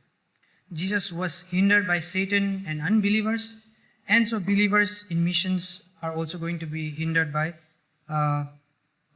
Satan and unbelievers, and even from believers. हाँ, और जब यीशु मसीह इस पृथ्वी के ऊपर थे, तो शैतान ने भी उनका पीछा कहाँ छोड़ा, वो भी हमेशा यीशु मसीह के पीछे पड़ा रहा, ठीक है, हमेशा तकलीफ देता रहा। और फिर जो अविश्वासी थे, अविश्वासियों ने भी यीशु मसीह को घेरे रखा था, हर जगह पर जो है उनके ऊपर ताने मारने के लिए, उनके बारे में बुरा बोलने के लिए हमेशा वो लोग भी तैयार रहते थे। उसी प्रकार से जो लोग सेवा कार्य के लिए निकलते हैं, उनके खिलाफ भी शैतान जो है हमेशा खड़ा होता है।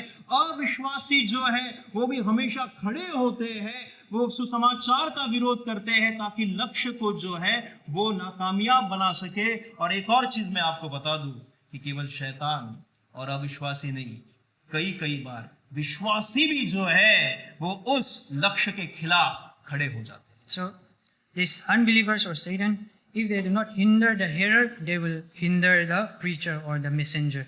हाँ, और यदि ये शैतान और अविश्वासी लोग, यदि ये जिस प्रांत में सुसमाचार बताया जाना है, वहां के लोगों के मनों में यदि गड़बड़ी नहीं डाल पाए, तो वो लोग क्या करते हैं, जो प्रचारक आ रहा है ना उनके गांव में, प्रांत में, एक दिन के बाद, 2 दिन के बाद, उसके ऊपर हमला करेंगे, उसके कदमों को रोकेंगे, उसकी यात्रा में बाधा डालेंगे, ताकि उसका जो लक्ष्य है, परमेश्वर का जो कार्य है, वो नाकामयाब हो सके। The gospel was first shared to the Jewish people, but we can see here that the Jewish leaders were the first to expel the missionaries or Paul and Barnabas from their region. हाँ, ये देखिए, जो सुसमाचार है वो सबसे पहले जो यहूदियों को, परमेश्वर का जो समाचार है ना, वो यहूदियों को बताया गया था, ठीक है, उन तक पहुंचा पहली बार। लेकिन ये यहूदी लोग ही थे जिन्होंने पौलुस और बरनबास का सबसे पहले विरोध किया। जब पौलुस और बरनबास उनके प्रांत में पहुंचा, तो ये वही लोग थे जिन्होंने उनके मिशन को नाकामयाब करना चाहा। In chapter 14, we will see that Paul and Barnabas were in Lystra, but the Jews from Pisidian, Antioch, and Iconium followed them there and persecuted them. हम देखते हैं कि पौलुस और बरनबास जो है ये लुस्त्रा नामक जैसे जगह में थे, लेकिन ये यहूदी जो थे ये भी कुछ अलग प्रांतों में कहीं से छिपे हुए थे। वहां उन्होंने उनका पीछा किया ताकि उनके लक्ष्य को वो लोग नाकामयाब कर सके। And then Paul was dragged out of the city. He was stoned and he was dragged out of the city thinking he was dead, but then he was still alive. Yeah. और पौलुस को जो है उसके ऊपर जो है हमला हुआ, उसके ऊपर जानलेवा हमला हुआ पौलुस के ऊपर, और पौलुस को ऐसा लगा कि वो मरी गया है, उसके ऊपर पथराव किया गया इन लोगों के द्वारा, लेकिन वो ज्यों त्यों परमेश्वर के अनुग्रह से बच गया और फिर उस गांव से वो लोग निकल गए। The next day he and Barnabas went back into the same city. अच्छा, Yeah. और फिर ऐसा हुआ कि ये पौलुस और बरनबास जो है इतना उनके ऊपर हमला हुआ, जानलेवा हमला हुआ, उसके बावजूद भी अगले दिन ये लोग उसी गांव में चले गए वापस। Yeah. So we see that. Then let us come to the fifth, that is the role of God, the Father in missions. और फिर पांचवा मुद्दा हम देखते हैं कि जो फादर, Yeah. जो पिता है, परमेश्वर पिता का इस लक्ष्य में क्या योगदान रहता है, वो हम देखते हैं। God is sovereign. At his time he will give the audience of people whom he has chosen for eternal life. और परमेश्वर जो है ये अपनी मर्जी से, अपनी स्वेच्छा से कार्य करते हैं और अपने समय के अनुसार जो उनके चुने हुए हैं अनंत काल के जीवन के लिए उनको सेवकों के सामने वो प्रस्तुत करते हैं। He gives opportunity to preach. In verse 7 of chapter 13, we see Roman governor, who is a Gentile, is summoning Paul and Barnabas to preach the word of God. और यहाँ पर हम देखते हैं कि जो रोमी शासक था जो कि जो अन्य जाति से था, ऐसे व्यक्ति ने जो है ये फरमान जारी किया कि पौलुस जो है लोगों के बीच में सुसमाचार बताए। Even in spite of all the Jewish persecution, Paul and Barnabas was asked to share the word of God in the synagogue where many Jews and Gentiles were converted. और इतना विरोध होने के बावजूद भी पौलुस को और बरनबास को जो आराधनालय है उस आराधनालय में मौका मिला कि यहूदियों के और अन्य जाति के लोगों के बीच में सुसमाचार बांट सके वो। Yeah. And so that is the first. The second is he chose whom to give eternal life even before the foundations of the world. और एक और मुद्दा है कि सृष्टि की रचना से पहले ही परमेश्वर ने ये तय कर लिया था कि किसको अनंत काल का जीवन देना है। Yeah. So once the gospel is shared to them, they hear it, and the Holy Spirit works in them, and they receive the gift of eternal life. होता यह है कि जब लोग सुसमाचार को सुनते हैं, जब परमेश्वर की पवित्र आत्मा है वो उनके हृदय में काम करती है, तब जाकर वो उद्धार और अनंत काल के जीवन की भेंट को प्राप्त करते हैं। Okay. Sixth, the role of Jesus Christ in missions.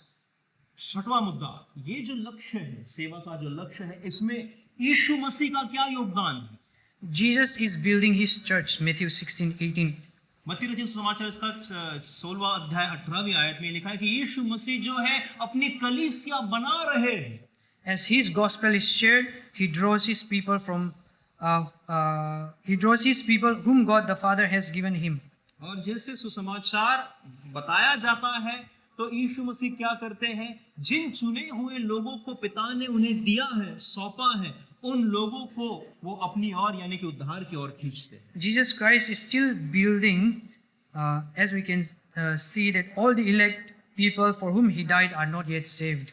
और पर हाँ, यीशु मसीह जो है अभी भी उस बांधकाम में है, कलीसिया बनाने की प्रक्रिया में है, क्योंकि जितने भी लोग चुने हुए हैं, अब सारे चुने हुए लोगों का उद्धार अब तक नहीं हुआ है, वो लक्ष्य जो है अब तक पूरा होना बाकी है। Okay.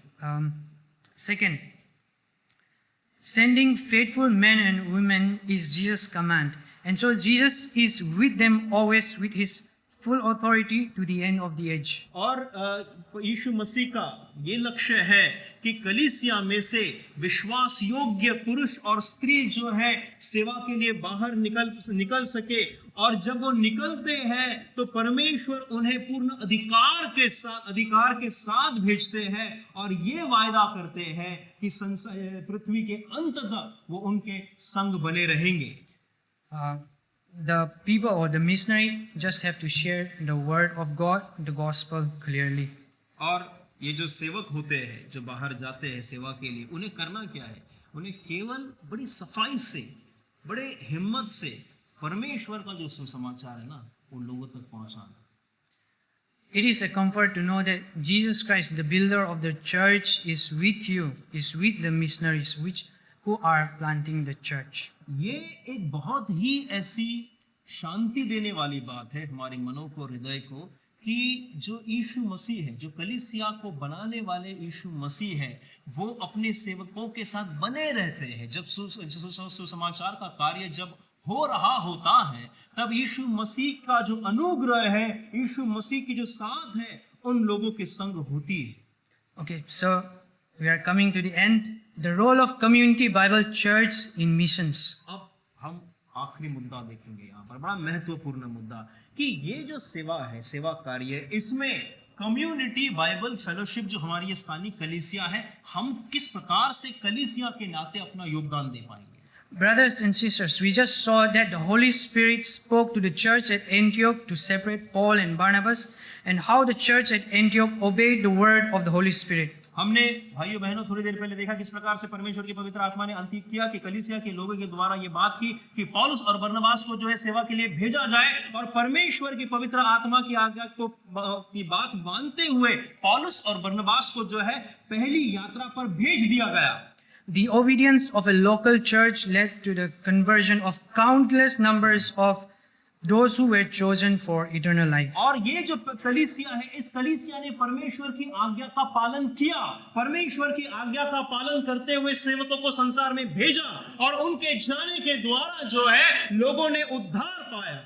We gathering here as a church after thousands of years and thousands of miles away from where it originally started is a testimony of God's faithfulness. हाँ, और ये घटना को कितने साल हो गए? नहीं, अभी तकरीबन 2000 साल हो गए। 2000 सालों के बाद आज हम एक कलीसिया के नाई यहाँ पर इकट्ठा हुए हैं, इस घटना को सुन रहे हैं, इस कहानी को सुन रहे हैं, इससे प्रेरणा ले रहे हैं। ये परमेश्वर की एक बहुत बड़ी गवाही And a testimony of church's obedience. और ये एक गवाही है किस प्रकार से उस पौराणिक कलीसिया ने परमेश्वर की आज्ञा को माना। God has faithfully used and He is still using the local church to reach all the nations, including India, Maharashtra, Navi Mumbai, Kharghar. और परमेश्वर जो है, परमेश्वर की ये गवाही है, परमेश्वर की इच्छा है कि आज भी परमेश्वर जो है कलीसिया को चला रहे हैं, बात कर रहे हैं पूरे भारतवर्ष की कलीसियाओं से, महाराष्ट्र की कलीसियाओं से, नवी मुंबई की कलीसिया से, और सीबीएफ की हमारी इस खारगर की कलीसिया से परमेश्वर आज यही बात कर रहे हैं। Do you know what the Holy Spirit is saying to us, Community Bible Church, today, now? आप जानते हैं परमेश्वर की पवित्र आत्मा आज के दिन इस कलीसिया से क्या कह रही है? All authority in heaven and on earth has been given to Jesus. Therefore, go and make disciples of all nations, baptizing them in the name of the Father and of the Son and of the Holy Spirit, and teaching them to obey everything Jesus has commanded. And surely He is with us always to the very end of the age. Matthew chapter 28 verses 19-20. मत्ती रचित सुसमाचार आप भी निकालिए आपके पवित्र वचन में, जैसे मैं यहाँ से निकाल कर पढ़ता हूँ। 19-20, 18-19-20, 18-19-20। आइए इसको हम पढ़ते हैं। ये परमेश्वर की आज्ञा है। पवित्र आत्मा आज हमसे क्या कह रही है कि जिस प्रकार से लिखा है 18, Yes. यीशु ने उनके पास आकर कहा, स्वर्ग और पृथ्वी का सारा अधिकार मुझे दिया गया है, इसलिए तुम जाओ, सब जाति के लोगों को चेले बनाओ और इन्हें पिता और पुत्र और पवित्र आत्मा के नाम से बपतिस्मा दो, और उन्हें सब बातें जो मैंने तुम्हें आज्ञा दी है मानना सिखाओ, और देखो मैं जगत के अंत तक सदा तुम्हारे साथ हूं। There are other sheep which are not of this fold. Jesus must bring them also. They will hear His voice and they will become one flock with one shepherd. हाँ, ऐसे लोग हैं अभी भी जो कि इस झुंड में अभी तक शामिल नहीं हो पाए हैं। वो हमारे आजू बाजू में घूम रहे हैं, जो हमारे आजू बाजू में रहते हैं। परमेश्वर चाहते हैं कि हम जाकर उन्हें सुसमाचार बताएं, वो परमेश्वर के नाम में उद्धार पाए, ताकि आकर वो भी इस परिवार के हिस्सा बन जाए। This is what the scripture clearly says. I'm not a prophet, but this is what the scripture says. और ये परमेश्वर का वचन कहता है। हम कोई भविष्यवक्ता नहीं है भाई, ठीक है? ये वचन जो कह रहा है हम आपको वही बता रहे हैं। Do you believe this? क्या आप इस पर विश्वास करते हो? Do we believe this? क्या हम एक कलीसिया होने के नाते इस बात पर विश्वास करते हैं? If we do, we will be serious about missions. If we believe, we will obey. और यदि हम गंभीरता से इस पर विश्वास करते हैं तो परमेश्वर के कार्य को लेकर हम गंभीर हो जाएंगे, और परमेश्वर के इच्छा को पूर्ण करने के लिए हम हमेशा उसकी चाहत रखेंगे। Let us be jealous about the worship of God. परमेश्वर की जो आराधना है ना, परमेश्वर की आराधना करने के लिए हमारे अंदर एक तलब होनी चाहिए। Let us give priority to the local church. जो स्थानिक कलीसिया है, स्थानिक कलीसिया को आप अहमियत दीजिए, इसको पहला स्थान दीजिए। Brothers and sisters, God displayed His glory through the nation of Israel in the past. Today, God is displaying through us, through the church. भाइयों बहनों, परमेश्वर ने अपनी जो महिमा है वो भूतकाल में इज़राइल के राष्ट्र के द्वारा प्रकट की थी। आज के वर्तमान काल में परमेश्वर अपनी जो महिमा है मानो इस कलीसिया के द्वारा पूर्ण करना चाहते हैं, इस कलीसिया के द्वारा दर्शाना चाहते हैं। Be a faithful follower of Christ everywhere, at home, at the market, at the office, at school, every day, not only on Sunday when you're happy or sad or angry. और आप परमेश्वर में उद्धार पाए हुए ख्रिस्ती नहीं, सिर्फ हमें कलीसिया में आकर अच्छे नहीं बनना है। जो आत्मिकता है, धार्मिकता ना केवल कलीसिया में नहीं दिखानी है, आपके घरों में आप उतने ही धार्मिक बनने चाहिए। जहां पर आप काम करते हो वहां पर भी आपकी आत्मिकता उतनी ही बरकरार रहनी चाहिए। बच्चे जहां पर पढ़ते हैं, जिस स्कूल में, कॉलेज में आप पढ़ते हो, जिस समाज में आप उठते बैठते हो, जिन दुकानदारों से, सब्जी वालों से आप बात करते हो, आपकी आत्मिकता, धार्मिकता उतनी ही दिखनी चाहिए। Please come for the prayer meeting. जो प्रार्थना सभाएं होती है उसमें आइए। God accomplishes mighty things when the church submits to God in prayer. और जब पूरी कलीसिया मिलकर परमेश्वर की आराधना में, प्रार्थना में समर्पित होती है, परमेश्वर कलीसिया के लक्ष्य को निश्चित पूर्ण करते हैं। We all need to be on the same page about whatever we believe or do. You know how families are torn apart when there is no spending of quality time together. It is also the same with the church family. आप जानते हैं परिवार क्यों टूटते हैं?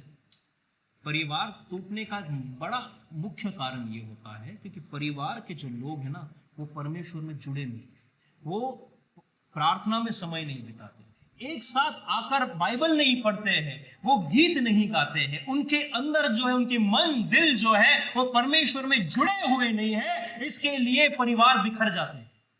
Pray and look out for people in the church who may have been called for missions. Yeah.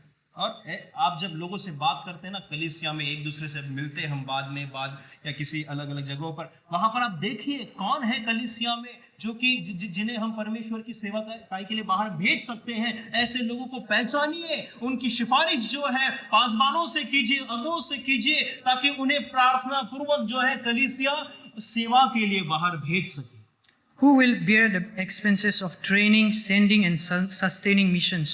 और कौन है जो कि ये जो लक्ष्य होता है, इस लक्ष्य में जो पैसा लगता है, उनके सफर में जो पैसा लगता है, वो जो सेवक जहां जाके रहेंगे, अकेले रहेंगे, अपने परिवार के साथ रहेंगे, उनके महीने का जो खर्चा होता है घर का, वो उठाने के लिए कौन है जो कलीसिया से खड़ा होगा और कहेगा कि मैं इनकी सेवकाई का खर्चा मैं उठाऊंगा। Let us be ready. By ready, I mean we work hard, we earn more money, but we earn with the purpose to give और faithfully. तैयार रहिए। यदि आप पैसा कमाना भी चाहते हैं, नौकरी में अच्छा करना चाहते हैं, अच्छा ओहदा पाना चाहते हैं, निश्चित कीजिए। लेकिन जब आप पैसा कमा लेते हैं ना, आपके मनों में ये लक्ष्य होना चाहिए कि ये पैसा जो है परमेश्वर की सेवकाई के लिए भी मैं काम लाऊं। जो सेवक बाहर जाके रहेंगे, उनके जीवन, उनके परिवार को चलाने के लिए ये पैसा मैं काम में लाना चाहता हूं। This is the map of India, as you can see. Okay. In India, 1.6 billions are there. The current population of India is 1.6 billions or 163 crores. और ये भारत का जैसे नकाशा आप यहाँ पर देख रहे हैं, मैं आपको बता दूं कि आज के दिन में, वर्तमान में भारत की जो जनसंख्या है वो तकरीबन 160 करोड़ की हो चुकी है। Only 3.20 crores are Christians, and we don't know what type of Christians are these.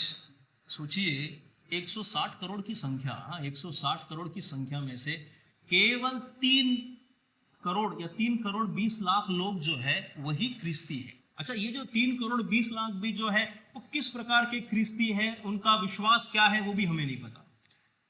Hindu population is around 109 crores. 109 crores. Yeah. और जो हिंदुओं की जो जनसंख्या है भारत में वो तकरीबन 109 करोड़ की है। Yeah. Next, let's come to Maharashtra. This is Maharashtra. 36 districts, and all the districts are only majority is only the Hindus. ये महाराष्ट्र का जो नक्शा है, यहाँ पर आप देख पा रहे हैं, महाराष्ट्र में 36 जो है जिले हैं, ठीक है, 36 ऐसे अलग अलग जिले हैं। महाराष्ट्र में जो अधिक से अधिक संख्या है वो भी हिंदू लोगों की है। तो 12.55 crores is the current population of Maharashtra. और जो महाराष्ट्र की जनसंख्या है वो है 12 करोड़ 55 लाख लोग जो है तकरीबन महाराष्ट्र में बसे हुए हैं। Christian population is 11 lakhs. That is only 0.96%. 12 crore 55 lakh की महाराष्ट्र की जनसंख्या है, उसमें से जो ख्रिस्ती है महाराष्ट्र में वो केवल 11 लाख, केवल 11 लाख लोग ही ख्रिस्ती पूरे इतनी जनसंख्या में से। Hinduism constitutes 79.83 of Maharashtra's population, around 9 crores. जितनी भी पूरी जनसंख्या है उस महाराष्ट्र की, उसमें से तकरीबन 80% लोग जो है वो हिंदू है, तकरीबन 9 से 10 करोड़ जो है वो केवल Hindu. So you can see how much work the local church has to do. You and I have to do. हम ये आपको क्यों बता रहे हैं? ये आंकड़े इसके लिए बता रहे हैं ताकि आपको सच्चाई और भी अच्छे से पता चल सके। और जब हम देखते हैं कि हमारे ही इतर भीतर इतनी जनसंख्या में से केवल इतने ही प्रतिशत लोगों ने परमेश्वर या ख्रिस्ती है, तो सेवकाई की जरूरत कितनी है, परमेश्वर की सेवा करने की जरूरत आज के दिन में कितनी है।